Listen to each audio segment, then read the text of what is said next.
From the heart of the city too busy to hate. A progressive voice making too much sense for corporate media's comfort. This is The Ron Show, where we the people come first. Here's your host, Ron Roberts. Hello, and thank you for listening. Weekdays, 8 a.m., 4 p.m. on Georgia Now, 11 p.m. Progressive Voice via TuneIn, wherever you podcast. I got to be honest with you. We spent so much time focusing on MARTA's issues leading up to the World Cup and had many conversations about what it should do, what it could have done, what it can do, what folks can do, should the state step in, et cetera, and so on. And we really haven't paid attention to what is a looming letdown for World Cup cities when it comes to economic impact. Now, remember, a lot of money, federal, state, local dollars have gone into revitalization efforts and papering over blight. Yeah, you know, a lot of graffiti's been painted over. Potholes have been magically filled.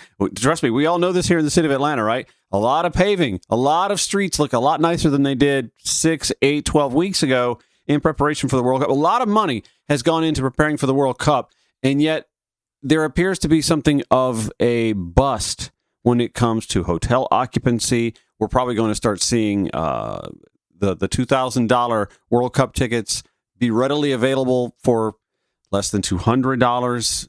Let me roll some audio here for you to give you an idea of just how big of a letdown we may be anticipating here in Atlanta and throughout the rest of the United States. And understand, the World Cup is being hosted in cities across North America. I'm focusing on American U.S. cities.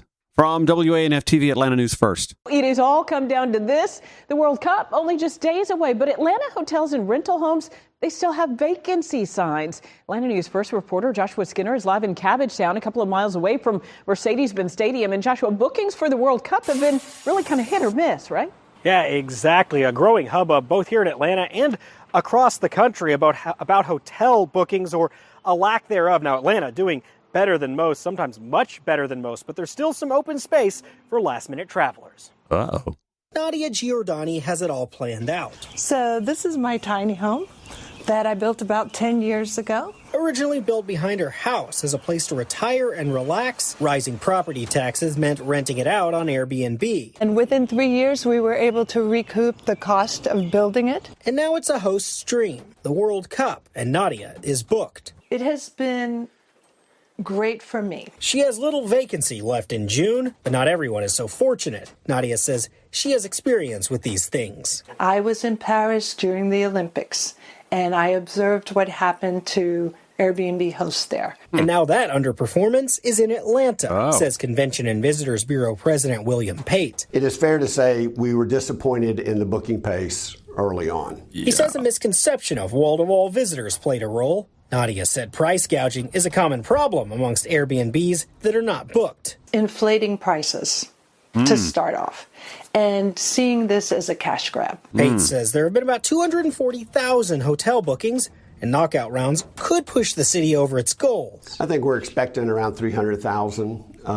Most of those will be from outside the metro area. Nadia sees this as a way to show off Atlanta and maybe create that post-event buzz that followed the '96 Olympics. We brought the world to our doorstep, and a lot of them stayed. Interesting. Will there be a post-event buzz?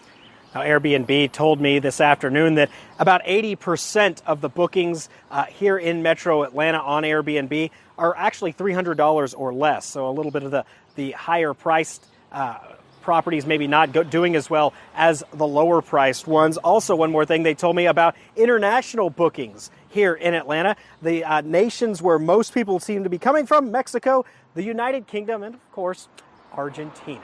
Reporting live in Cabbagetown, Joshua Skinner, Atlanta News First. Okay, let's now take this to 11 Alive, WXIA TV, to get an idea what the hotel snapshot looks like. Tonight, hotel groups and Airbnb's hosts telling 11 Alive that sales are falling dramatically short of their expectations for this global event. 11 Alive's Chase Howell joining us now from the newsroom. Chase, you spoke with some general managers at a few hotels in Midtown. How bad is this really? Jennifer, it's bad. A source at one hotel tells me they projected $600,000 in revenue for the month of June. And get this, according to my source, they only have $13,000 on the books right now. But it's not just massive massive hotel chains affected. Some Airbnb hosts are feeling it too. It's 1 month away from the matches being played, and my place isn't booked at all. That's Omo Akintoy. He took to TikTok to talk about his Airbnb still not being booked ahead of the World Cup. The loss that I'm taking right now is probably an upward in at least $5,000, $6,000. Wow. And that's just for June, and not to mention July at all. Akintoy joined me on Zoom from D.C. He says originally he priced his 4-bedroom home that sleeps 12 for $1,100 a night. But now he's marked it down, hoping to attract tourists. If there's an actual game, we left it around 900. There's not an actual game going on in the day. We brought it down to around 800, somewhere around there. And it's not just Airbnb hosts having to cut their rates. So are some hotels. It was a little over $800 after taxes and fees. It was virtually $1,000. $1,050 to be exact. That's how much Danya Elliott says she paid for a one-night stay at the Tessin Buckhead during the World Cup. Keep in mind, this reservation was made in February. So when I heard that hotels were not getting rooms booked and people were canceling, I went back online again. Same hotel room, same hotel, but it was $300 and something. That's close to a $700 difference just 3 months later. I was like, what the heck? They're ripping me off. That is a ripoff. Yeah. To come down from $1,000 to $383, that is absurd, all because of one main event. Yeah, but that's demand. The perceived demand anyway, and it appears as if there's going to be a bit of a letdown in that perceived demand. From Fox 54 News in Huntsville, Alabama. 2026, when we got to December and then the tickets were released, everybody expected it to be sold out immediately, right? I think that just didn't happen. Thanks for calling Moxie Hotel. This is Alphonse. Alphonse McKinney, the general manager at the Moxie Downtown Hotel, says that a room per night averages around $250. During FIFA time, high threes and above. Now, down the street from the Mercedes-Benz Stadium, the Omni Atlanta Hotel at Centennial Park is charging $549 and up per night between June 13th and June 30th. Across the stadium at Hotel Phoenix Atlanta, they have rates starting at $1,900 a night for the last match in July. McKinney says more hotel rooms are booked in June than in July. June's number, well above halfway percent, basically above 50%. First 2 weeks of July, the percentage is going to be much lower. So they're going to be lower than 50% simply because you don't know what's going to happen from a booking standpoint. William Pate, the president of the Atlanta Convention and Visitors Bureau, says that that's the same for hotels across Atlanta. We have a lot of hotel rooms booked in the first 2 weeks of the tournament because people know which countries are playing. So the followers of those countries are booking and plan to be here for the tournament. We don't know who's going to be playing yet in the knockout rounds in the semifinal. And so we have a slower booking pace there. Pate says that 226,000 hotel nights are booked during the FIFA World Cup. Now, over the same time period last summer, he says that over 323,000 hotel nights were booked. Last year we had 4 Beyonce concerts. We had the Major League Baseball All-Star Game in addition to the conventions that we had in town. The Convention and Visitors Bureau says that fans have booked around 56,000 short-term rental nights. It's been going extremely well. We are probably about 85% booked to capacity. Interesting, right? That just a typical summer in Atlanta with Beyonce concerts and Braves baseball, et cetera, and so on, actually outpaced the World Cup, and yet we spent all this money preparing to host the World here in our venue, in our city. Anna Subban for the Atlanta Journal-Constitution filed this story. In February, U.S. Immigration and Customs Enforcement Director Todd Lyons said ICE would play a, quote, key part at the FIFA World Cup across the United States host cities, including Atlanta. The rhetoric has cooled somewhat since the deaths of 2 American citizens in ICE-involved incidents in Minneapolis and widespread protests this winter. Since then, there have been sentiments from the administration that claim there would not be ICE raids at the World Cup. Nevertheless, panic has spread throughout the immigrant community in Metro Atlanta, especially as Georgia began 2026 ranked in the top 5 in the nation for federal immigration arrests. Pedro Villaoria, Director of Community and Impact Wellbeing at Latino Community Fund Georgia, said the segments of the Latino collective have isolated themselves and only leave their homes when necessary. I think that retraction of our community of taking up space is really a symptom of the fear that is out there, Valoria said. I don't anticipate that we'll be participating as publicly as we may perhaps have in FIFA celebrations. Many are afraid to even go to needed doctor's appointments after President Donald Trump took office again in 2026. So World Cup activities have become a luxury instead of an integral part of many soccer-loving immigrant communities. Before, we were able to promise that ICE would be indifferent when it came to healthcare facilities. They would not infiltrate unless it was a particular person we're looking for, Valoria said. Now we can't promise that anymore. Local organizers are unsure of what to expect from the involvement of ICE in the World Cup with conflicting information. In a statement, a spokesperson from the Department of Homeland Security told the Atlanta Journal-Constitution, as the world prepares for the FIFA World Cup, the Department of Homeland Security is working around the clock with federal, state, local, and international partners to ensure a safe and secure environment for players, fans, and communities hosting these events. And yet, as you can see, there seems to be subdued interest from folks who are coming from other parts of the country or other parts of the world to partake in not just the game activities or attending those games, but all the events that surround those games. And it seems to be having an impact on the economic impact expected from hosting the World Cup here in Atlanta and other U.S. cities. Now, obviously, this isn't just an ICE situation. We're also in the throes of, well, something of a global economic malaise caused by the U.S. bombing of Iran and the subsequent closure of the Strait of Hormuz. And honestly, you can't help but wonder just how much of the stability relative of the American economy, 171,000 jobs out of last month, had to do with the run-up to the World Cup being hosted in several American cities. We'll pontificate a little bit more on that. Thank you so much for listening. It's The Ron Show on Georgia Now, Progressive Voices via TuneIn or wherever you podcast.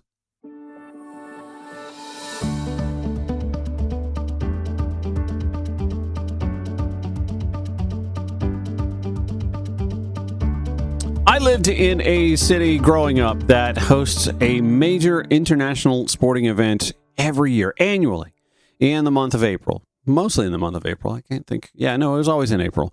The city of Augusta hosts the Masters Golf Tournament.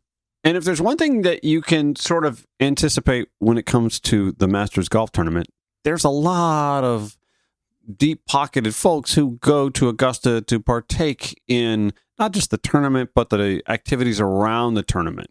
It's the folks on the periphery that you have to be concerned about.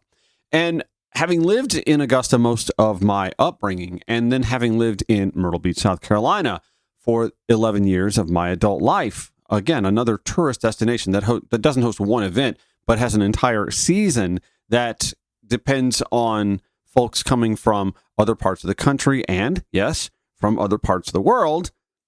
There's a little bit of insight that you develop over time when you've lived in those environments when it comes to economic impact and what the condition of the economy in that moment can do to impact receipts, sales, heads and beds, tips given. I'm concerned that this World Cup, perceived anyway, World Cup boom then bust is going to have a ripple effect on the local and national economy after so much money was spent and so much was made of the perception of a boom coming for places like South Downtown. I mean, there's been so much money spent on South Downtown to essentially erect a facade of an area of downtown Atlanta that has had no pulse, but suddenly has a little bit of life to it because the World Cup is here. And what'll come of it afterwards? I mean, y'all, Underground Atlanta has been revitalized how many times and was, again, hastily revitalized before the Olympics, and then it's been something of an eyesore and a blight ever since then. That area of downtown just does not have life. The only thing that brings life to that area of downtown is state governance when General Assembly session is in, or Georgia State University with its ripple effect. And even it has moved a lot of its activity to Summerhill now, with athletic venues and student housing, and we've seen Summerhill see a rebound. But there is a general malaise surrounding the World Cup, and it's not just in Atlanta. Dale Johnson for BBC News writes, the World Cup was supposed to provide a tourism boom for the U.S., but now the fear is it may never materialize. A report produced by the American Hotel and Lodging Association, AHLA, has found that bookings are well below expectations in almost every host city. The AHLA said this does not align with FIFA's statement that more than 5 million tickets have been sold, and it creates a risk that the anticipated economic lift may fall short. The AHLA is the largest hotel association in the U.S., representing more than 32,000 properties and over 80% of all franchised hotels. Its report partially puts the blame at the door of FIFA, accusing World Football's governing body of block booking far too many rooms for its own use and creating false demand.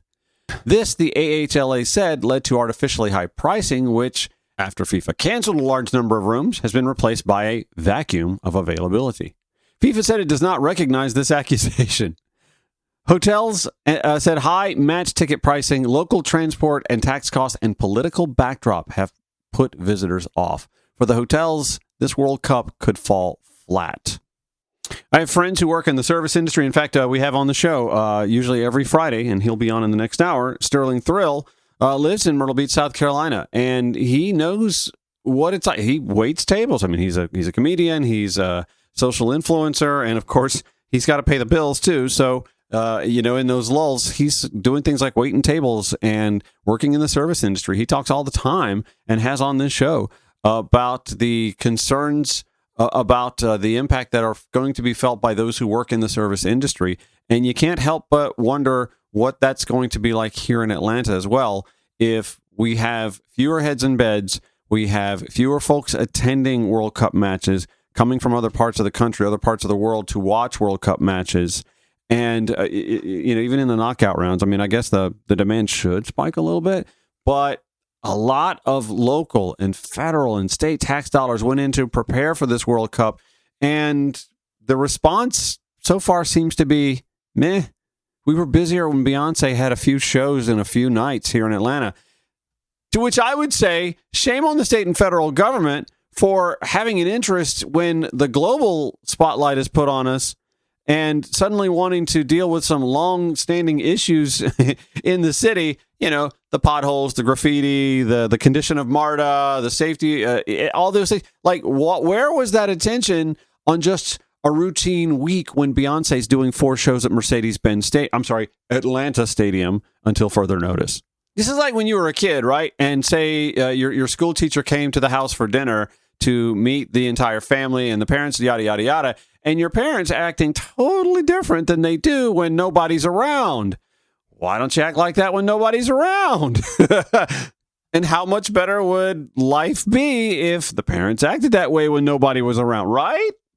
Ken Segura for the Atlanta Journal-Constitution writing that he can't help but feel ambivalent about the World Cup coming to Atlanta. Monday at noon, Atlanta makes its debut in the greatest sports tournament the world has to offer. He writes, the city's World Cup status will be made official with a group stage match between tournament favorite Spain and Cape Verde in Atlanta Stadium. He actually goes on this tirade about calling it Mercedes-Benz Stadium. I don't understand why the affection for the corporate name, but okay. He said, I want this to be great for Atlanta. I would love to see thrilling games played in front of energetic, sold-out MBS broadcast to the world. I want to hear from friends about how exciting it was to be a part of this global spectacle and to have made memorable connections with Spaniards, Czechs, Moroccans on MARTA or in stands. It would tickle me for tens of thousands of international guests to return home to share stories of Atlanta's welcoming spirit and the culinary masterpiece that is the Waffle House All-Star Special. He writes, we will surely enjoy at least some of that. The Fan Festival at Centennial Olympic Park, which can be attended free of charge with pre-registration, will present wide-ranging musical acts that will showcase our city and state's musical breadth. That part should be spectacular, he writes. He said fans will gather for watch parties in public spaces, bars, and restaurants. The Brewhouse Cafe in Little Five Points, Atlanta's preeminent soccer bar, is, quote, going to be slammed, bar manager Ben St. Clair said Wednesday. Oh, I hope he's right. On the other hand, FIFA has done an excellent job of extinguishing the joy with its unconscionable ticket pricing employs to drive demand by creating a false sense of scarcity. It has served to limit international visitors and also price out local fans who want to take part in an event that might not return here for decades. Will Hinton is a friend of mine, he writes, and one of the biggest soccer nuts I know, a lifelong Metro Atlantan. He played the game as a youth, continues to play in an adult league, knows all about players in leagues around the world, was an original season ticket holder for Atlanta United, and has raised money for Soccer in the Streets, the nonprofit that provides access to the game to underserved Atlanta communities. Ken continues, few people could better appreciate and celebrate this magical sport and Atlanta's transformation into an American soccer hub by experiencing the World Cup firsthand. And if you had asked him 10 plus years ago about attending World Cup games in his hometown, he said he would have done whatever it took to go as many games as possible. But now it's unlikely he'll attend a single game. Because of FIFA's ridiculous ticket prices and its corrupt leadership, he said he would only go if he were given a ticket because he couldn't stomach the idea of giving FIFA his money. I find the whole thing very depressing, he wrote to me. I tend to think that there are thousands like him. Beyond that, the high ticket prices, the rising cost of travel, and U.S. visa policies have limited international travel to Atlanta and other World Cup cities. When we come back, I'll get to the rest of Ken's column where he talks about what the city did to boost the city and prepare, and how hoteliers are a little concerned about the numbers they're seeing so far as the World Cup begins in earnest here in Atlanta on Monday. It's The Ron Show. Georgia Now, Progressive Voice via TuneIn, wherever you podcast. This is The Ron Show. Heard weekdays 8 a.m. 4 p.m. on Georgia Now, 11 p.m. Progressive Voice via TuneIn or wherever you podcast. So here we are with the World Cup already having begun in Mexico City and in L.A., and our matches begin here in Atlanta on Monday. And there's a lot of anticipation for a World Cup boom. Atlanta hasn't hosted a major sporting event, international sporting event like this since the 1996 Olympics. And a lot of preparation, just like was the case for the Olympics, went into preparing us for the World Cup. And a lot of federal, state, local tax dollars went into making Atlanta nicer for our temporary guests. Again, I go back to why don't we do this for ourselves? Why can't we make Atlanta nice for ourselves so that we benefit from, living in a cleaner, nicer, less graffitied, less potholed, more vibrant, more active city? And don't get me wrong, it's not that those sorts of things don't happen. I mean, there's always pop-up festivals and Streets Alive and, things like that in Atlanta, but we just don't seem to have the same oomph. We don't seem to have the same interest in, how is that mass transit organization handling itself here in Atlanta? From federal authorities and state lawmakers who suddenly have an interest in MARTA's well-being until it comes time to legislating some funding for it. I've talked at great length about that, and I apologize for wandering into it again. It's just one of those things where I'm like, why aren't you interested in this the other weeks of the year, the other years where we don't have major sporting events? But again, we have 4 Beyonce concerts at Mercedes-Benz Stadium, or Taylor Swift descends upon Atlanta for 3 or 4 nights, and folks from outside Metro Atlanta discover MARTA as well and used it to great lengths to get to and from that venue because parking's crazy and driving in the city is nuts, and it's only getting worse.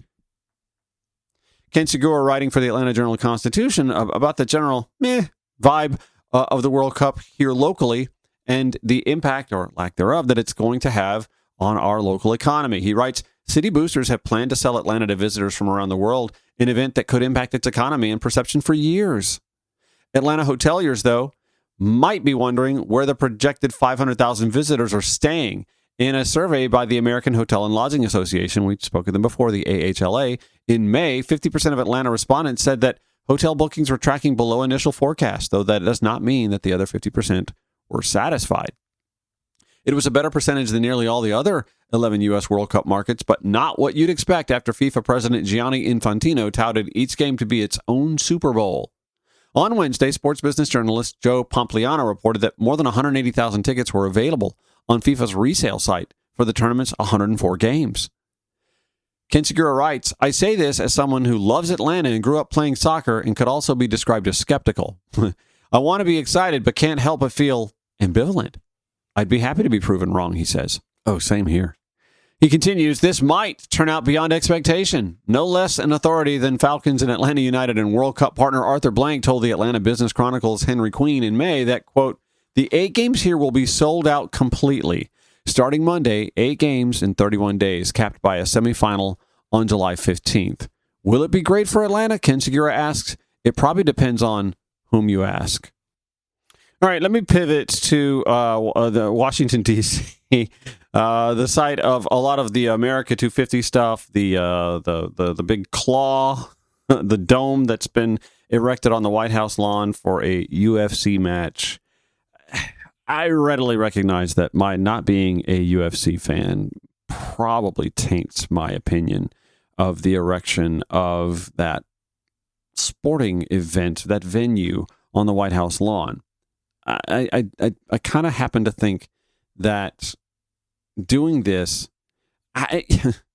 it's just an eyesore. It's a terrible eyesore. It's not as if we were hosting a tennis match, something dignified. And I don't know, would it be different? Would I feel different if it were a basketball game, or I don't know? What else could you put on the White House lawn? Could you host a football game? I don't know that. I don't know. The visuals of seeing a couple of muscled brutes pounding it out, bare fist to face, etc., on the White House lawn, to me is already, I don't care who the president is, to me is already kind of unseemly. It's also very podcast bro. It's very bro culture. It seems to be very targeted. It's very Dan Bongino, if you will. But it's also, it's divided a lot of folks. There's been, $60 million or so spent on that venue to set it up just so that there can be something in the president's backyard, in and around his birthday, by the way. Unrelated, of course. But there are ways that folks are sort of showing their protest, and we don't know who's involved in this yet. But oh my God, you've got federal helicopters and investigators all canvassing the White House. I'm sorry, not the White House, the Washington Mall, because somebody has started or using, I guess, I don't know what they're using, drums, like barrels, to something circular to imprint on the grass on the mall the numbers 8, 6, and 4, 7. Yes. David Badash writing for the New Civil Rights Movement. Emergency workers swarmed the National Mall in D.C. on Wednesday to investigate massive numbers etched into the grass that appeared to spell out an 8647 message. U.S. Parks Police, the Washington, D.C. Fire Department, and the National Guard have responded to the appearance of the numbers, which could only be seen from a distant height, such as the top of the Washington Monument. According to the Washington Post, a large 8 can distinctly be seen from an earth cam atop the structure. The numbers 8, 6, and 7 were visible, but 4 wasn't clearly etched into the grass, the Post reported. It remains unclear how the markings were made. The term 8-6 is restaurant industry slang for that generally refers to the unavailability of an item or a customer's removal. Trump allies have argued it can also mean to kill someone. Trump is the 47th president, so you get where the 47 comes in, right? In its indictment of former FBI Director James Comey, the Trump Justice Department suggested that the term 8647 could be interpreted as intent to harm President Trump. On the ground, the numbers only appeared as brownish patches in the grass.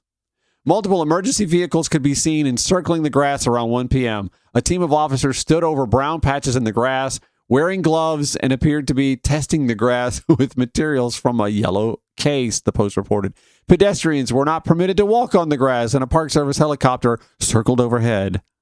Y'all, this is... Are we seriously investigating this? A White House spokesperson in an email to the Post said, anyone who engages in or endorses political violence or assassination culture must be condemned in the harshest terms possible, adding, they should also immediately seek psychiatric help to treat their severe and debilitating case of Trump derangement syndrome that has warped their brains and made them sick in the head. CBS Now, we have helicopters floating over the National Mall and people plucking grass samples to investigate someone doing some temporary tamping down of grass to write numbers. Who's deranged here? CBS News reported that an Interior Department spokesperson called it, quote, deranged vandalism that, quote, will not be tolerated. Any threat against the president, how is it a threat to just, oh God. Any threat against the president is taken very seriously by the department. And our U.S. Park Police will investigate this incident and hold those responsible accountable, they added. you know, on my own social media, I shared this story and kind of wrote on the next episode of Veep, because this feels satirical, does it not? This is satire. I can't believe we're investigating the tamping of grass. And that's what it appears to be. It appears to me to be a tamping of grass, not a burning or anything like that. It just, first of all, in the National Mall, you can't spend that much time with any sort of large devices without drawing some scrutiny anyway. So it obviously doesn't seem to be any sort of like poisoning or chemical involvement. It appears as if somebody just, I don't know, used a flat rake or something like that. You know, one of those things that they use to smooth out clay or dirt in fields. It looks like they just used something to create a circular motion to stamp out the words or the numbers 8, 6, and 4 and 7. And it appears that like they either weren't very good at the 4 or were in a hurry and couldn't finish them. I don't care. I don't care. And I don't understand how an administration that has spent a lot less time investigating the actual shooting that we assume nicked his ear and drew blood, there have been such little investigation about that. But oh my God, somebody folded the grass on the National Mall, and we have to investigate that. And James Comey being indicted for seashells that spelled out 8, 6, and 4. That we're going to investigate. That we're going to have indictment for. Not the Butler, Pennsylvania shooting. No investigation to be had there. We assume that the lone gunman in that scenario was the only thing that needed to be investigated there. But James Comey and defacing, or I don't even know if you're defacing grass. Is it dead grass or was it just? Again, I don't care. I just care that they care so damn much about nothing. And also, just, you know, cry me a river with the violent political rhetoric nonsense. You know, they didn't want us to make much ado about Sarah Palin when she put out campaign lit that had the graphic of congressional districts with crosshairs on the congressional districts. Just in the immediate aftermath of Gabby Giffords being shot at. They want you to pay no attention to the violent rhetoric Donald Trump gives at his own speeches when a protester dares to speak up, let alone his pardoning of a lot of violent insurrectionists. But holy somebody put 8647 in the grass by folding it? Helicopters, Park Service, CIA, where are you? We need to investigate this. I'm telling you, it's satire. On the next episode of Veep. This is The Ron Show. Georgia Now, Progressive Voices via TuneIn or wherever you podcast. Back after this.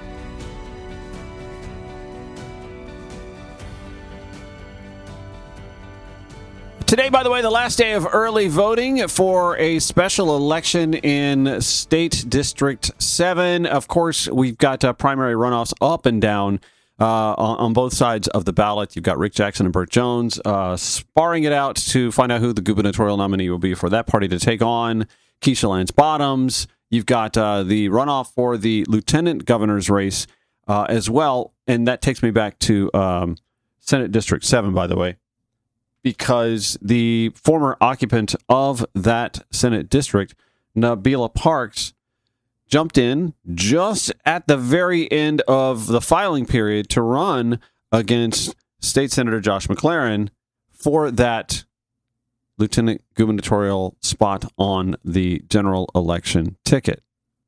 There are a lot of folks, by the way, inside the party, some of whom won't go on record, and but there are a lot of folks who are a little miffed about the way Parks made that 11th hour decision, not just to run for the office, but to vacate her Senate seat so that she had more time to run for the office and fundraise, et cetera, and so on. And this came up in the Atlanta Press Club debate. Josh McLaurin pointing this out, that we've got a special session coming up soon that someone will occupy that office, but it might actually be a Republican. We'll get to that in a minute. First, what McLaurin said with Nabilah Parks in that debate. I think what's going to be useful for voters is knowing the distinction between showing up versus resigning and quitting on the fight.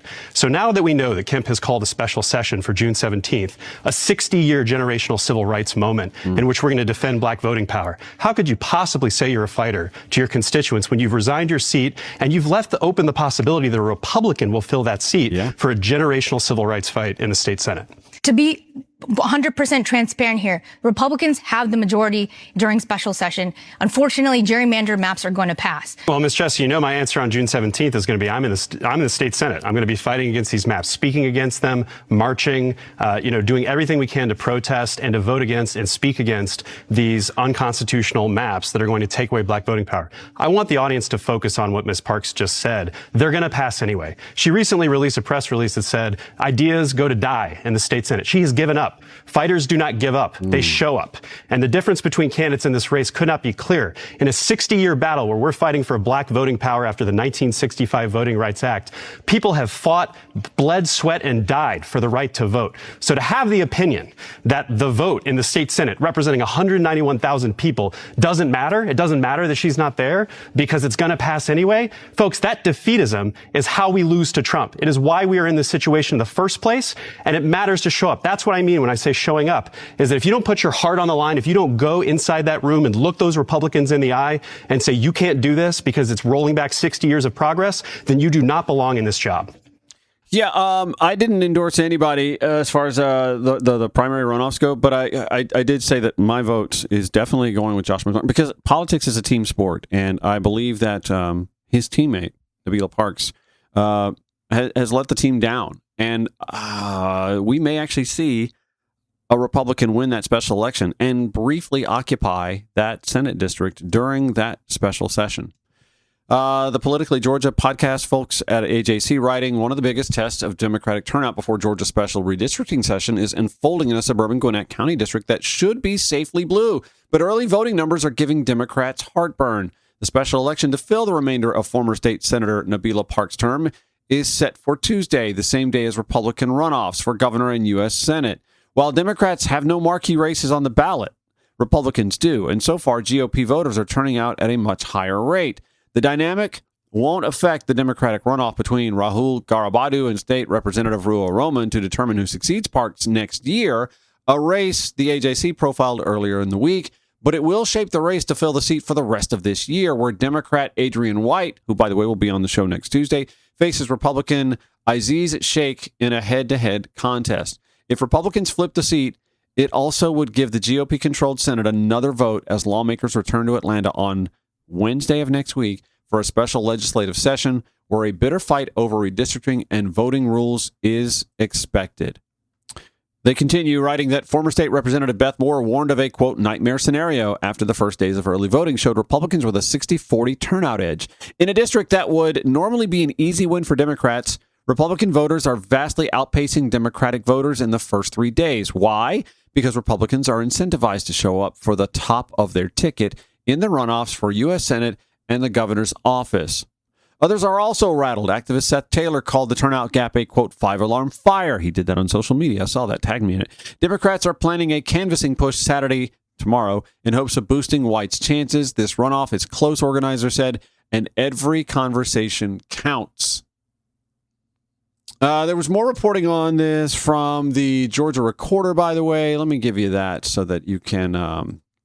Alondra Roca filing this. Democrats worry a wave of early voters and runoffs for the governor's office and U.S. Senate could flip a Gwinnett County-based state Senate district just as lawmakers prepare to convene for a special session. See, the irony of this now is that the highest profile runoff that might draw voters out in that Senate district is the one that the former state senator who represented that district is pitted in against State Senator Josh McClellan.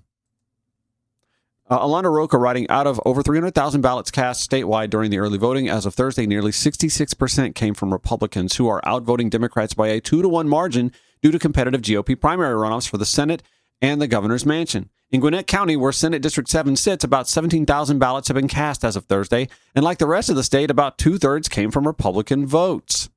The Democratic runoff candidate quoted here, "There are headwinds. There is no denying that there are definite headwinds to close this gap," she said. facing Republican Aziz Sheikh in the special election runoff for the Metro Atlanta Senate seat. White received about 33% of the vote in a three-way race for the seat against Sheikh, who got nearly 34%, and Astrid Ross, a Democrat, who got nearly 33% of the vote. So if you add the two Democrats up in that in that election, there was the 66-34 split. Sheikh should not win this race if all who showed up for the primary general, or the primary election itself, show up for the special. But we know that that's not what happens. Runoffs do not get nearly the turnout that the election itself does, primary or otherwise. Tuesday's runoff will decide which candidate serves the remainder of the former state Senator Nabilah Park's term after she stepped down to focus on her campaign, her newfound campaign, for lieutenant governor. Park's, of course, in a runoff with State Senator Josh McLaren in that race, which is one of the 4 down-ballot runoff contests on the Democratic ballot. But not nearly as high profile, I'm telling you, as what Republicans have drawing them out to vote right now, which is a Senate runoff to see who is going to take on John Ossoff, Senator John Ossoff. Will it be Derek Dooley? Will it be Mike Collins? And then, of course, you've got, again, that King Kong versus Godzilla fight between Rick Jackson and Burt Jones, the lesser of two monstrous evils. Which will the Republicans? Anyway, that's drawing people out. And Gwinnett County, Senate District 7 voters are like, eh. But again, the highest profile race, ironically, for them, Democrats to show up for is the one Nabilah Parks is in. And there doesn't seem to be much enthusiasm. That's pretty telling too, right? Can I just tell you, I like both Senator Josh McLaren and former Senator Nabilah Parks. Like what disappoints me in her decision is that I saw her as something of a rising star too, and I think this is going to sour a lot of folks inside the state party to her in the near term. Anyway, back to Alana Roker's reporting. The winner of the special election to fill Park's Senate seat will join the legislature just as lawmakers are set to return to Atlanta next week to redraw the state's political maps. If Sheikh wins, it would give Republicans another vote at a pivotal time. Josh McCoon, chairman of the Georgia Republican Party, said in an interview that while statewide Republican runoffs might be driving turnout, he believes that a win on Tuesday would challenge assumptions about shifting demographics in the North Atlanta suburbs, where Democrats have been able to flip seats that there were previously held by Republicans. Parks herself flipped a seat in 2022 with nearly 53% of the vote and held on to it with 55%. I mean, that's not a razor-thin margin. It's a healthy enough margin, but still, in a primary and primary runoff where you've got subdued turnout, that could be made up really soon.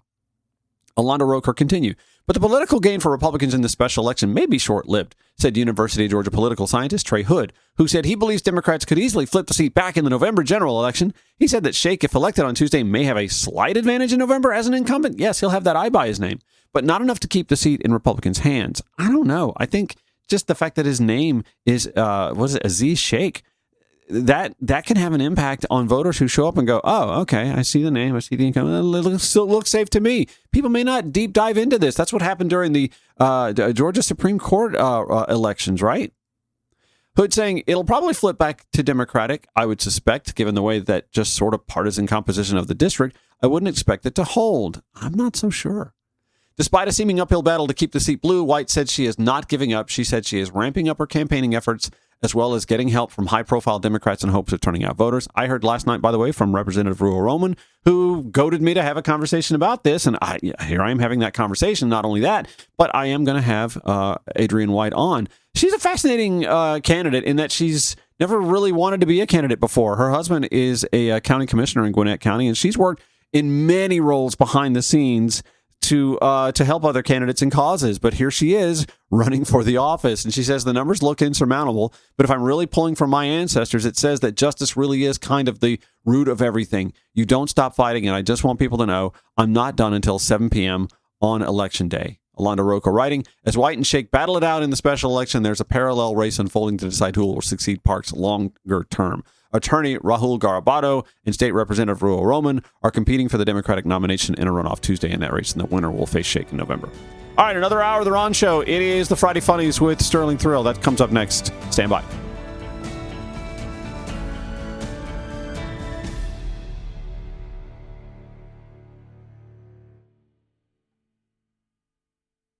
From the heart of the city too busy to hate, a progressive voice making too much sense for corporate media's comfort. This is The Ron Show, where we the people come first. Here's your host, Ron Roberts. Hello, and thank you for listening. Weekdays, 8 a.m., 4 p.m. on Georgia Now, 11 p.m. Progressive Voice via TuneIn or wherever you podcast. Heading into the weekend, let's do the funny. It is the Friday Funnies with my good friend, comedian, political satirist, Sterling Thrill. Sterling, how you been, man? Boom, boom, boom. Good, man. Doing all right. How are you doing, brother? I'm all right. Between let's see, I took a week off after Memorial Day, and then we had some schedule, bumps between the two of us. It's been a minute. Yeah. And I thought you were celebrating Pride. You're like, I'm not gonna have this straight cis male on my show. That's right. Yeah, this he him. Oh man. Dude, speaking about straight, did you ever watch Brooklyn Nine-Nine? I did not, but wasn't one of the characters gay? Like the chief, was he gay? Yeah. So the thing about it, you should go back and watch that. But so in sketch comedy, I love me some Andy Samberg. Andy Samberg is so my type. I don't know why I didn't watch that show. Yeah, I always think the same thing. Why, Andy Samberg. But Samberg's great, man. He's great in the show. But you should definitely watch it. Peacock. Usually it's on Netflix. Maybe it's on those. But I just saw this thing recently and I loved it. So he was the emotional, crux of the show. Andre Bauer. And he played the gay. Was it chief, captain? And in sketch comedy. The straight man just refers to the person that's the most normal in the sketch, right? So I'm not educating you necessarily, but just for the purpose of anyone listening might not. So in comedy, we say you play it straight or you play in the straight man. We're not meaning your orientation. We mean like straight man. Yeah. So, but I never thought about the fact that in this show, the gay character is the straight, the normal man, guy. Yeah. Out of the because everybody's like a character, and he's got his own development. Him and his partner, you get to see their stuff, like how, after 6 seasons, you get to see, it's great character development. But ultimately, though, for the most part, except for when he gets on little tizzies, he's the straight man in the show. And I thought that was such a unique observation. I never, it totally went over my head when I was watching it. But you should definitely go back and watch his. He's passed away now, but his performance is. Did he? Andre awesome. Breyer passed away? Oh. Yeah, a few years ago now. Damn, I didn't know that. Yeah. Okay. Well, being someone who's gay, and I didn't design on this, being a gay pride segment, but why not? Why not? One of the things about being gay in my generation, for those that don't know, I'm in my early 50s, is that growing up for us, the only role models we had that were gay were gay. Like trying to think of the 70s game show guy that was always on. You had Rip so and so and. The guy from Bewitched, remember the crazy uncle? They were all. In fact, I want to say that guy was on the Dating Game. Oh wow, yeah, I don't remember that. Yeah, there was a gay actor Dating Game. Oh man, it's gonna drive me nuts. But the Dating Game back in the day was like a big game show. Where they were trying to match up people to date one another and whatnot, and. One of the men behind the wall was like a well-known and even back in the 60s and 70s, people had to know he was gay, right? I mean, come on, I guess they should have at least, yeah. Knock you over with a feather. He was gay, but he won. She picked him, and it's like, well, of course she did, because that's what women do. They pick their best friend, and the male that they are. Most comfortable being around because they don't worry about, being accosted or assaulted or anything like that. Which brings me to Graham Plattner. I'm kidding. I can't say much about Graham. Yeah. The conversation that's being had on the right about Graham Plattner is, to me, so lacking in self-awareness, it's not even funny. I'll be honest with you, I don't know the conversation. I'm sorry. I know I look like I would know the conversation. I'm wearing a Captain America shirt. And you look like him. I got aviators right now. You I look like I would. Yeah. Well, and I'll get to the Graham Plattner thing in a minute, but I guess my point was I was trying to say something about, being gay in my generation. Like growing up, all of our role models, if you will, the people we knew who were gay were like way overboard gay, right? And so we didn't have opportunities. We weren't portrayed in television or film or anything like that as just being not the straight man, as you said, but like the normal person in an entourage or in an ensemble, if you will.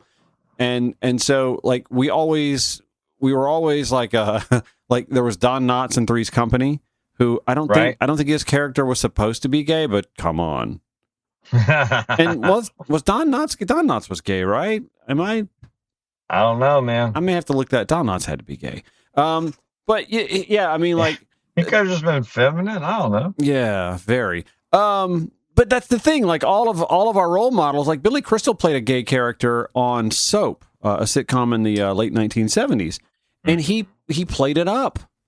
Yeah. And even like Tom Hanks got his beginning, like his first big break in Hollywood. I don't know if you know this. Philadelphia? No, the sitcom Bosom Buddies. Oh, Bosom Buddies. Yeah, Bosom Buddies. Where he and Peter Scolari, this is the sort of synopsis that would never pass muster in today's time, although maybe it would. The synopsis was that he and Peter Scolari were friends in New York who just could not find an affordable apartment, except there was this one building that was all female. And they found out about it happenstance, and then they cooked up this half-cocked conspiracy. Well, actually, no cock conspiracy. Where they would cross-dress to live in the apartment, and did. And that show went on for several seasons in the early 80s. And amazingly enough, there weren't protests, from MAGA then about the sort of, influence it would have on kids transitioning. So. Who knows, man? I have no idea. I know that, in media, I remember my experiences in the South growing up. We didn't have a lot of out people that were gay that were out. Instead of being out, you had to be like suicidal or something. You couldn't be out. You couldn't be. And then if they were just brave and owned it. And they were, I feel like, as far as men were very, very like flamboyant, I would say. I rarely met if they were gay, they were, yeah. And then I remember I had a couple friends, and they were two friends that were a couple, I'm saying. Mm-hmm. And they, one was more flamboyant. The other one was kind of like, maybe he, you didn't necessarily know he was gay. He wasn't super flamboyant, maybe a little bit. But I remember like you, Ron, might have been the first one I was hanging out with that, like, I don't know, gay didn't seem like part of your, it didn't define me, is what you're saying. Yeah, you just, it didn't. You just Ron, and like, I don't know if we look at straight people like that, like, oh, that person's straight, like, just that's just what they're attracted to. So you were kind of the first one that I think I remember, like, oh yeah, I'm just like Ron, Gotcha, and just happened to be into. Who you're into. So the first gay person that I saw on television or in pop culture that to me just sort of fit more my personality, his last name's Roberts too, by the way, and we may even be related. His name is Danny Roberts from The Real World. I want to say New Orleans. He was the guy, this is like the early 90s when having anybody be gay on television was still like taboo. We had the whole Pedro Zamora thing happen in that show, and then Danny Roberts. The reason I say we might be related is because on my dad's side of the family, my dad is not my biological one, but on my dad's side of the family, he had relatives that lived in Northwest Georgia outside of Rome, and that's where Danny Roberts is from. And so, like, there could be some connection. Sure. Anyway, I saw him as himself. He was not the guy you would peg as being gay. He dated a dude that was in the military who was closeted and all that stuff, and so that was profound for me. And maybe even what goaded me to come out more to friends and family than I did before. So there's that, and that's why, like, I don't, like, on this show or in person around like young people, I don't hide the fact that I'm gay. If it comes up, I don't mind saying my ex-husband versus my ex-spouse or anything like that, because. There was this article Melissa Etheridge talked about recently where when she did this magazine article back in the 90s when she was a big deal because of a couple of her records, going top 40 mainstream. And the reporter, instead of, like, Melissa was painting around the edges, right? She wasn't saying him or his or she or her or anything like that. She was always referring to them as they and this, that, and the other.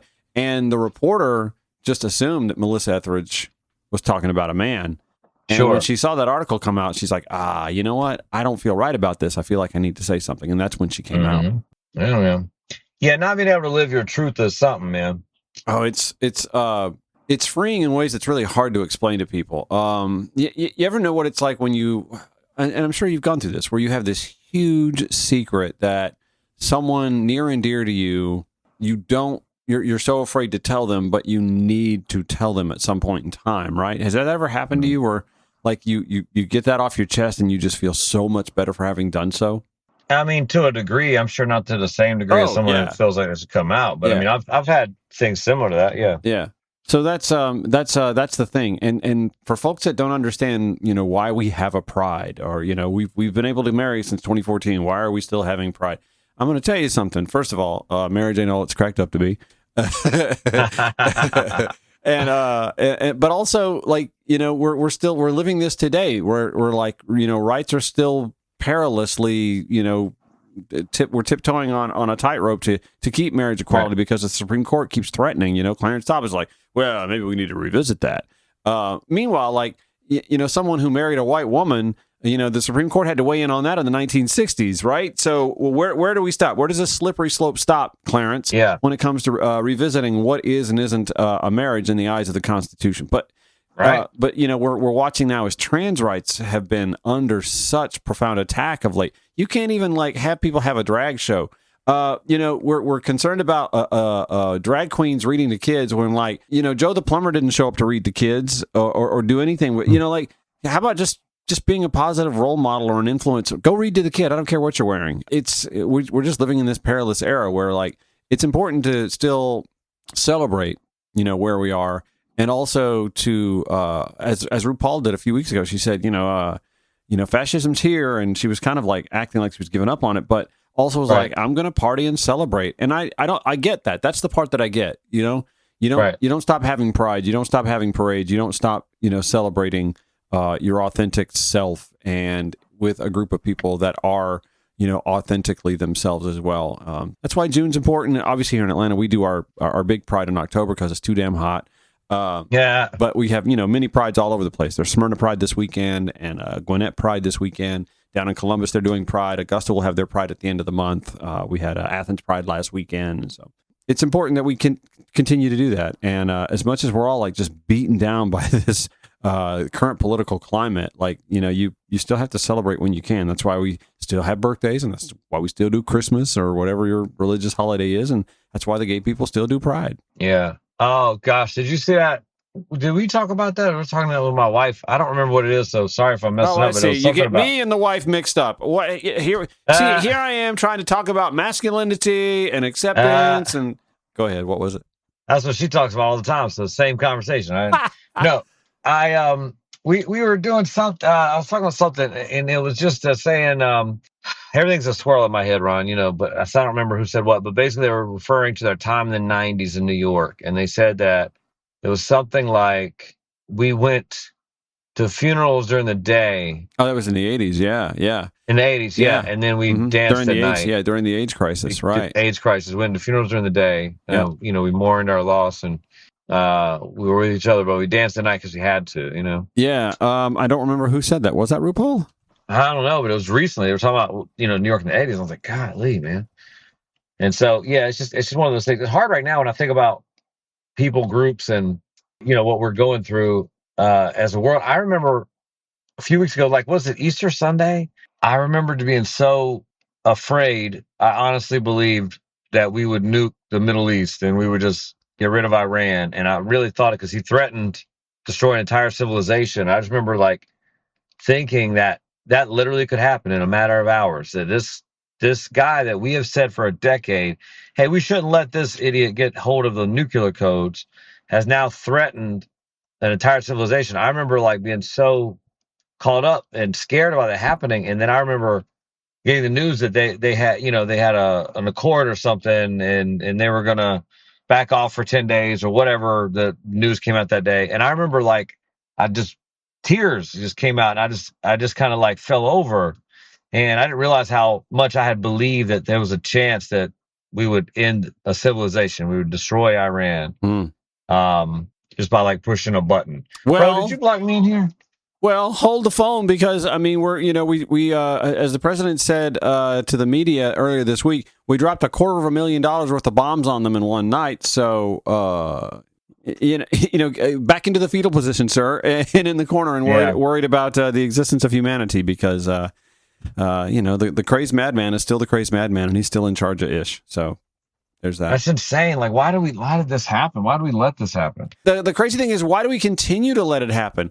For me, like, the scariest thing about this second Trump presidency is what I talked about a lot in 2024 when I was, appealing to independents and fair-minded Republicans. You realize a second Trump presidency after January 6th and all that stuff, like, the guardrails are gone. It's going to be nothing but the nut jobs. There you go. And I mean, we're living through this now, where this emboldened era where you've got avowed racists in charge of the Pentagon and in charge of Homeland Security, and we're rejecting human rights for people that ICE is sweeping up. We're offing our own citizens who dare to protest or even within a breath of being in a protest, and we've got literally Pete Hegseth seems emboldened to deny promotions to people of color who have earned those promotions because in his mind, they're a culmination. They're a product, if you will, of DEI and wokeness. Like, how about reviewing their resume and what they've done instead of saying, well, they likely just got swept up in wokeness during the last 4 years.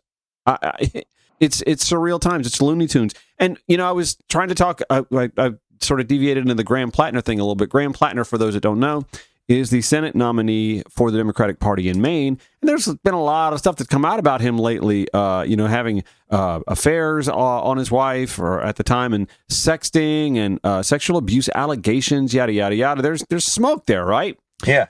And you've got the president literally hanging out in the Oval Office with Senate Majority Leader John Thune, and I'm trying to remember who else was in there. And asking him, he's talking about, boy, this Graham Plattner. Could you imagine if Republicans had a Graham Plattner? We'd never hear the end of it. Like, bro, you're the Graham Plattner. You're the Graham Plattner. $1 Yeah, you're the Graham Plattner, but Plattner wasn't invited to Epstein Island. Right. It's surreal Looney Tune times that we live in, and I've just come to the conclusion, like, there's, you hear about the 25th Amendment remedy where, like, a majority of the cabinet could, unseat a president if they deemed he's unfit to serve. That's not going to happen, again, because there are no guardrails. They're all unfit to serve. We got they themselves. WWE ex-chairman is demolishing the Department of Education at the behest of the dummy in charge. Man, it's a. I mean, how do y'all not? How do people not see the attack on this country, the attack from within, but how do you not see the attack on this country? Like, we are dismantling our Department of Education. That does not help you or me or our kids or our lineage. That doesn't help us. That's just one thing. I mean, we're causing everything to go up. We're causing tariffs. It's on small business. I mean, there's so many things. Yeah, good point. The tariffs thing. I saw a good point made about that. The justice system, the Justice Department rolled back, or the judicial system had to roll back the tariffs because a judge says no, they're not legal, they're not constitutional. I think the Supreme Court actually did that, and in one of those rare rebukes of the president. And so they pulled back on the tariffs, and now they're pointing to like glowing jobs numbers, which I don't think are all that glowing because they're under 250,000. Like if they were ever under 200,000 when Obama or Biden was president, oh, well, this is disappointing. But now they're rolling at 171,000, and they're just remarkable jobs numbers. But those jobs numbers are better than they are after the Supreme Court rolled back the tariffs, which tells me that the tariffs were a bad idea. I mean, it's just one piece of evidence. It's like losing. Exactly. It's like winning by losing. Yeah. Yeah, this isn't the first time Trump's done or something like this happened with Trump. I remember it was wasn't the tariffs I was thinking about? There's another time where he basically was like, look at what's happening. We're like, yeah, you stopped the thing that you started, and then it started getting better again. Yeah. Oh, yeah, 1,000%. 1,000%. Well, they keep talking. I'm the old guy that yells at the monitor every time I watch these social media clips, or I'm watching testimony on Capitol Hill where one of his sycophants is answering to a congressman from or a congresswoman from the Democratic Party, skewering them about like the rapid rise of gas prices and affordability gripping this country and all that stuff. And they keep pointing back to Biden inflation, to which I always say, like, and no Democrats say, you know what? This is where I'm going to do a cliffhanger. I hate to do this, but I do see that my time's running a little short for this segment. So I'm going to pause it right there and tell you the thing that no Democrat's saying in the face of these charges about Biden and inflation. So we'll do that. Friday Funnies continue with the Ron Show on Georgia Now, Progressive Voice via TuneIn Radio podcast with my good friend Sterling Thrill.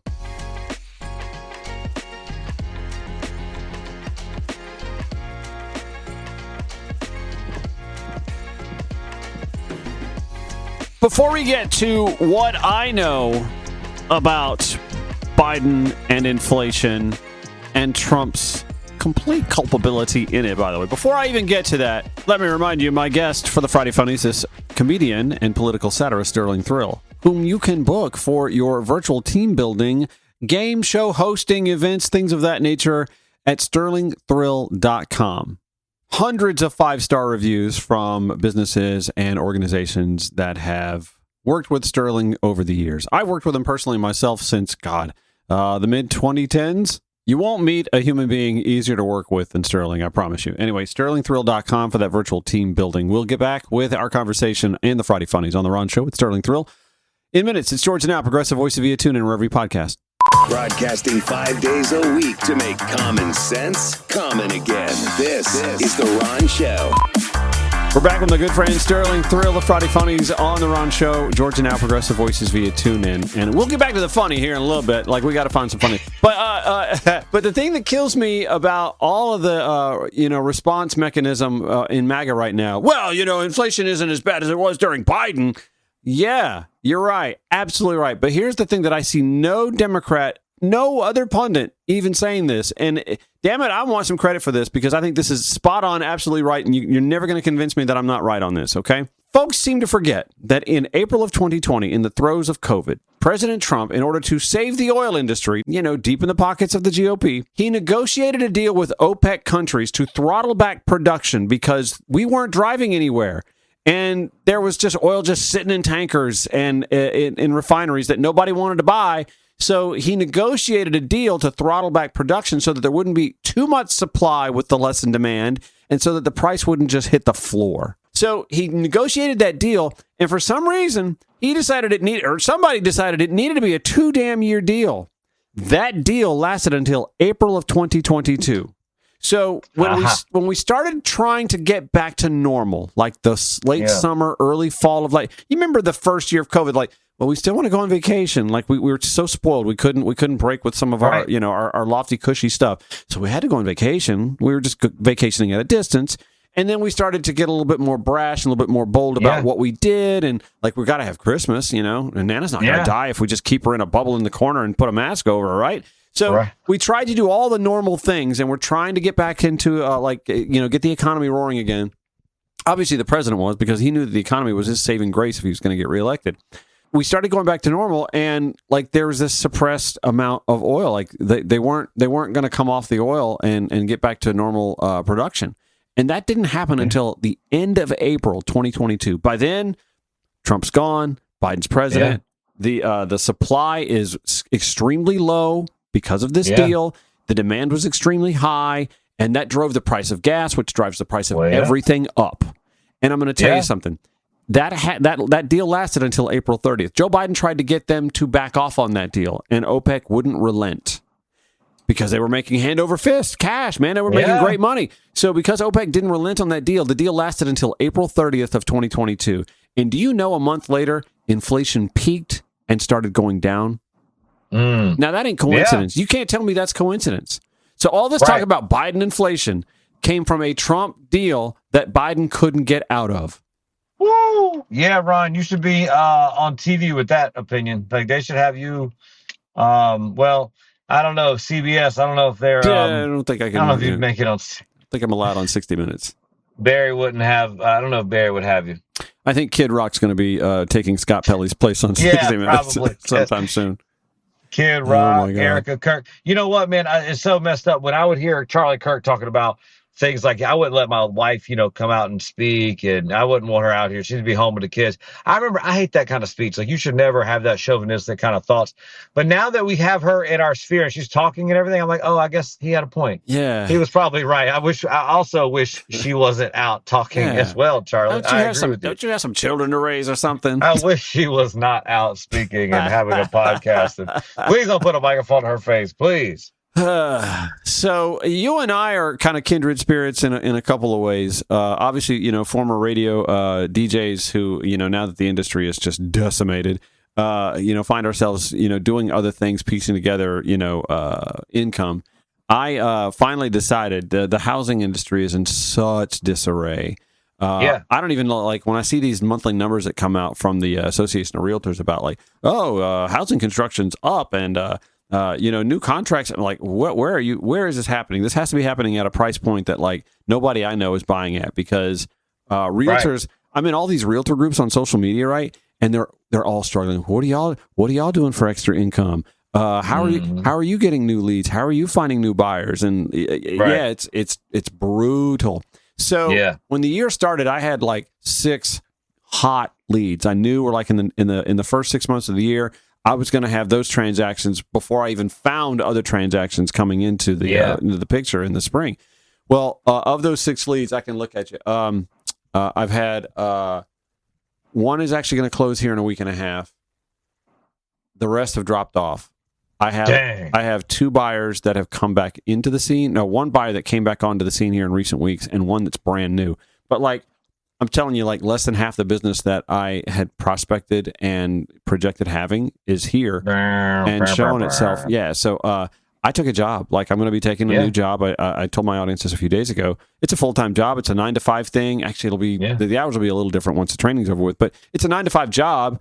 And the hourly pay is pretty good, and it comes with benefits. So I'm not paying out of pocket for benefits anymore. Like I just this economy, all this talk about what the economy is and isn't doing. First it was the tariffs, and then the Supreme Court yanked the leash back on the tariffs, and then when it wasn't the tariffs, it was the Iran war. This administration can't get out of their own way, and they point to, look at the job gains, like the unemployment's still 4.3%. Yeah. It's just hanging in there. It's not like we've fallen off the cliff yet, although Americans are using their credit cards in greater numbers than ever before. Like, I think the nation is $13 trillion. Like, not the country. The country's like 30 trillion. The people are in debt. In the country. $13 trillion in credit card debt. And people are financing groceries, Ron. We're financing groceries. Right. Like this cliff is coming. I don't care what anybody says. People are like, we're not going to have a recession. Maybe not, but that's only because the banks are going to be kinder to us in some way, shape, form, or fashion. They're going to have to figure out some way for us to avoid these interest payments and yada yada. And that ain't going to happen. Banks never do that. So they don't care, man. This cliff is coming, man. This cliff is coming. I am blessed. I never thought I'd say this. I am blessed that like after divorce. Like I cut up credit cards. Like I didn't use them. I was just living within my means, and so I don't have credit card debt. I have IRS debt, but I don't have credit card debt. So the cliff won't be so bad for me, I guess, but it's going to be bad for a lot of people. Oh gosh. Well, don't remind me. I don't want to think about that right now. Friday funnies in my bank account. We must be looking at my bank account every Friday. My Friday funnies. Yeah. So what are you doing to celebrate Pride? Certainly a friend or ally of the community. There's got to be something you're doing to celebrate Pride, right? Oh, I'm hitting on one dude a week, man. I just find a dude. I'm just like, hey, nice earring, sir. I don't know. No, I'm I'm not celebrating, man. I'm just I'm happy that for now people have rights. That's what I'm happy for. I'm happy that people are, empowered to be themselves. I'm a person that can't stand not being myself. Mm-hmm. And I hate when people don't feel comfortable being themselves, or they're in a situation where it's not convenient for them to be themselves, or it's uncomfortable. And so I'm just supportive of that. But I have an event that I'm hosting, this comedy show for a group, and it's like this queer group at a work, this one company, and so we're hosting some comedy for them for their Pride event. But that's what I got going on. Okay, look at you doing a Pride event. All right, there you go. Yeah, we're hosting it. I'm not really speaking a lot because I'm just like, hey, here you go, guys. So I don't know. I got, stereotypical, you can call me gay for different things, but like, I don't, Do you support you though? I was gonna say, do you like how many like literally? Can you count on one How or many two dudes hands? have I been with? I'll tell you. How many gay friends you have? Do you know the number? Out or not? Period. I don't know. Well, first of all, I'm a man. I just turned. I'm 40, so I don't know if that's middle age yet or not. But I'm not for me because I'm living to 120, so I'm 1/3 of the age I am. Okay. But I'm an adult male. I've been married for 10 years. I don't really have friends. So aside from that, so we'll just say. So that number is 0. I don't really have. My friend is my wife. That's the only person I see all the time. Yeah. But aside from that, I have coworkers as friends. So like my good friend Mona Lisa, we do Night Bright together, and we do some entertainment stuff together, like as a duo, some improv comedy stuff. It's like a partner. She bi, I don't know. She's married to a trans man, so I don't know if she's what she would call herself. I never thought about it, but I think she says I'm a little gay, because her husband was born as a female. Okay. Anyway, but yeah, man, I don't know. I work with you. We do this on Fridays. It's great, but I don't really hang out. I got like one friend I meet, but we ever meet. We're even meeting to write a comedy album together. Like I don't really have friends. Well, I'm glad you cleared that up because I wasn't sure what y'all were meeting for until you said so. Dude, I know something funny. I don't know if I ever tell you the story. Here we go. It involves you, so I don't know if I tell you. I don't know if you want me to tell you on air or not. No, go for it. There you go. So one time, I'm brand new to radio, y'all. Oh God! And Ron is my boss. Did I have a dude at the studio or something? Well, one thing I didn't know about you is that. Well, I ain't gonna say no, man. Ron, go ahead. I mean, I can always edit it out. I remember, I got a funny thing about you, Ron. One time we had a board operator, and I feel like the story is not unique to one time, but, and I was so frustrated, this kid forgot something I needed. Mm-hmm. I was on a remote, I was at Kryptonite or something, and he didn't I went to go live, and he didn't turn the thing on or something, and I was calling him, hey, don't miss, I need this, whatever. I was like, I'm not going to tell Ron this time, but, next time, or something like that. I was saying something like that. Needless, I did not know that. y'all was already y'all was communicating outside of work. I didn't understand that at the time. Really? Wait, I had a coworker. I had somebody working at the station that I was going out with. I mean, they were just a board operator. That's a part-time job. I don't remember who that would be.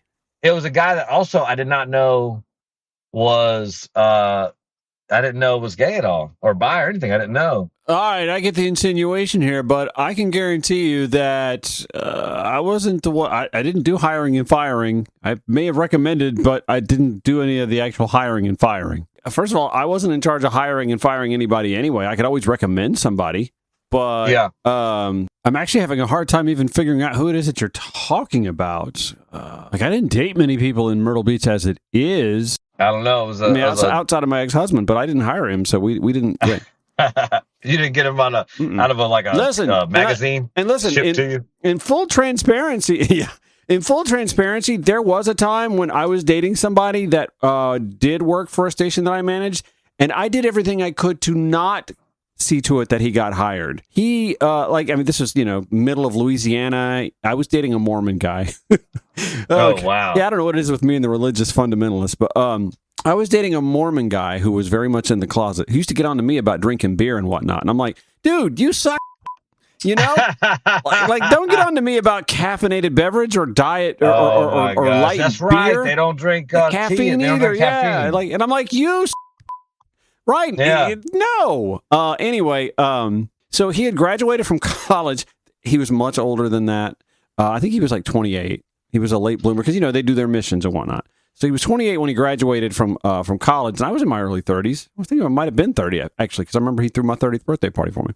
And he had got a broadcast journalism degree, and he couldn't find a job. And he's like, well, aren't you guys hiring for a midday person on your pop station? I'm like, yeah, but you can't work there. And he's like, why not? I'm like, well, you know why. Yeah, you know why. And he said, well, which we're not public about it. And yeah, so that bullheaded son of a gun applied for the job. And I don't know, as the station manager, I didn't recommend him. I was like, no, I don't really think that's what we need in the midday personality. Like, he's very green, very raw. He had no real radio experience either, but he was cheap, and so they hired him. My bosses hired him, and I had to work with the dude I was dating on the low the whole time. And I mean, you want to talk about some anxieties and like, you know, when you're dating somebody and you're their boss, like you come down on them for something they did wrong, and it crosses lines. I'm telling you, insubordination is a bad idea, y'all. Nepotism, a bad idea. Don't do it. Don't do it.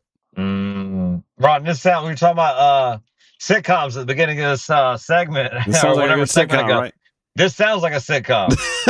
Oh man, my entire experience in Central Louisiana could have been a sitcom.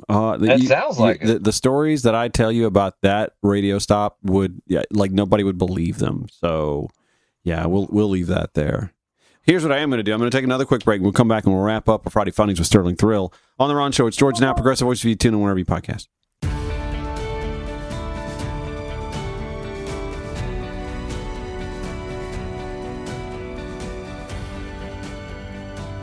Got a few more minutes with my good friend Sterling Thrill for the Friday Funnies. By the way, you can learn more about Sterling, his comedy routine. Of course, he's always doing stand-up throughout the South at sterlingthrill.com, but he's also fantastic at doing these virtual events. You heard him talking about doing a virtual event for a Pride event later this month. He can do that for your business or organization as well. Good team-building exercises, whether it's comedy, whether it's game shows, or any sort of activity, team-building activity. sterlingthrill.com is where you can sign up for that. And has your calendar been pretty busy?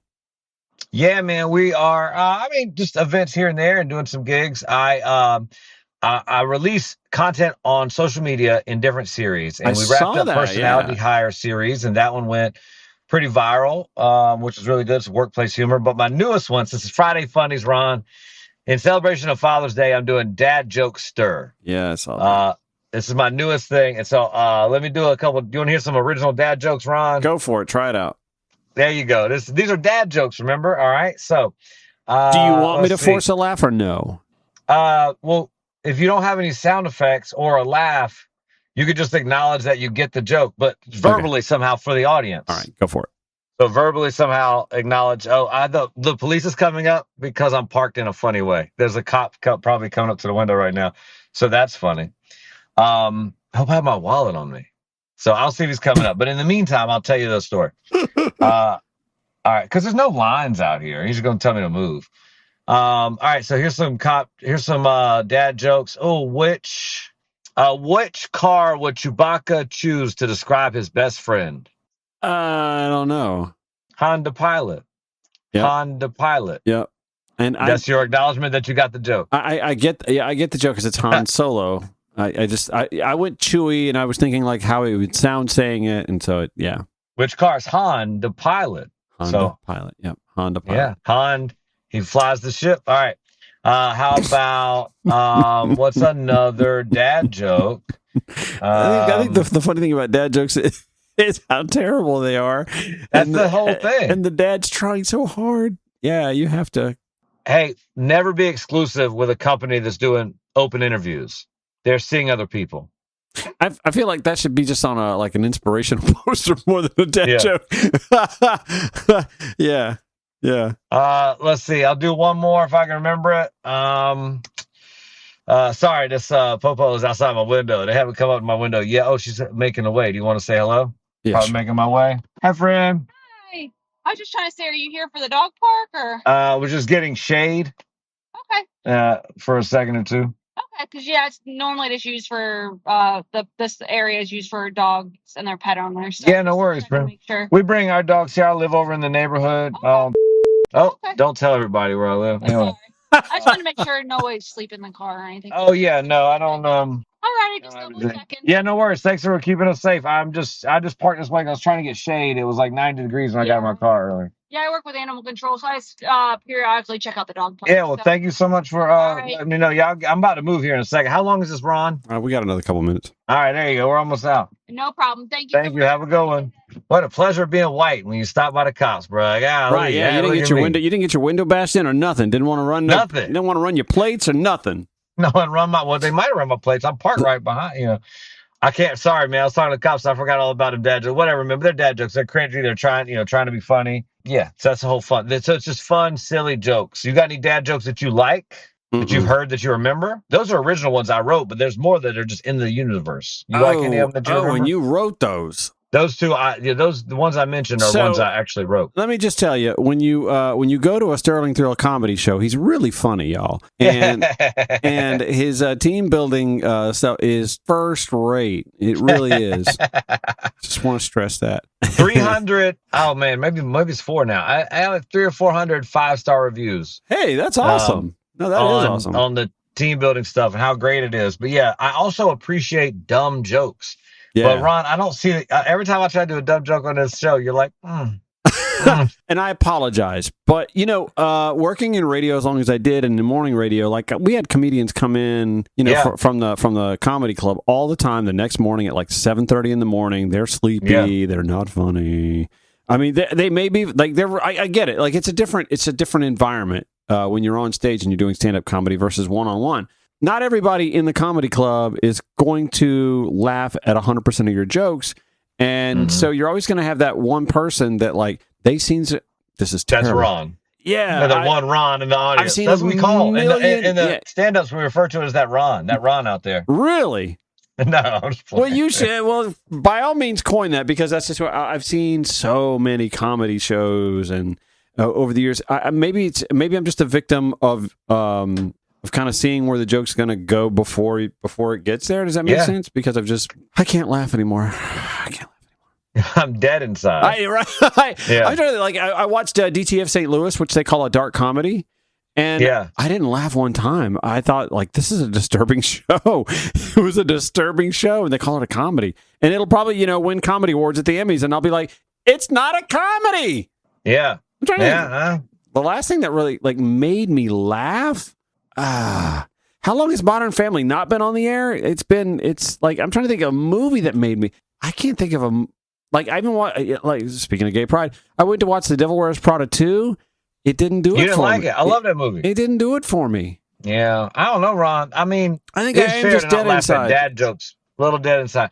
It's fair to not laugh at dad jokes because, okay, so I look at it like this. So some chefs, and, let's say they work in a fast-paced restaurant. Imagine the Bear or something, right? They work in a fast-paced restaurant, and they're executing these 5-star things. When they get out of work, they're friggin' tired, and they just stop by and they get Taco Bell. Yeah. And I work in restaurants. I've worked in restaurants so long. That is so common. Yeah. We just eat fast food. And sometimes that actually tastes good to you at the end of all this stuff. Yeah. I look at dad jokes like that. Like the level of comedy I do on stage or I create for an audience is dad jokes are Taco Bell to comedians. Yeah. Yeah. I mean, I did a Crunch Wrap Supreme every once in a while, man. Yeah. I got you. And I'm sure there are some. So that's why I just love like a dad joke, like a dumb little, how did the Tuna Fish family get all their kids to school? I don't know. They pack them in the mini can. The minivan. See? Here's the thing. Your not laughter at it, Ron, is I appreciate, like I enjoy you not laughing at the joke. It also is very entertaining. Yeah, well, and that's part of the package too, isn't it? Like in a dad joke, it's the fact that people don't laugh at it, or that they don't laugh at it there. Especially if you're like in an audience and you hear the murmurs and some cackling. Right. Like that to me is part of the setting. Well, usually we're not doing dad jokes on stage. That's another bit. That's all. That's a smart. If you're doing dad jokes on stage, I don't know what that's about. And that's what makes me know that you're a smart comedian, my friend. Yeah, there you go. All right, SterlingThrill.com is where you go to learn more about Sterling. Find out where he's playing sometime soon. Got to get you here to Atlanta sometime soon, my man. And of course, absolutely. I keep applying to stuff in Atlanta that for acting stuff too. And I hadn't been booked yet, but when I get booked, I'm gonna hit you up, man. We'll get together. I've seen each other in person in like 4 or 5 years in the same room. I keep saying I'm going to come over there at some point in time, but I got this new job that starts pretty soon, and so my 5 days a week are going to be wrapped up. Softball season's over for me though, so I got that going for me, and I'll have my weekends back at least. Hey, there you go. Weekends back. Yep. About to be making some steady money, not having to wait on the crisis for the people saying they're dipping out. You ain't got to wait on real estate. Look at Ron. Yeah, real estate. Little rest, relaxation, and paying some bills. Ron will be a whole new man. I mean, yeah, I'll be like an adult all over again. I don't know how to act. Anyway, SterlingThrill.com is where you go to learn more about it. Sterling Thrill with the Friday Funnies on the Ron Show. Thank you so much for joining me, buddy. Have a great weekend. Hey, man, thank you so much for having me. I appreciate it.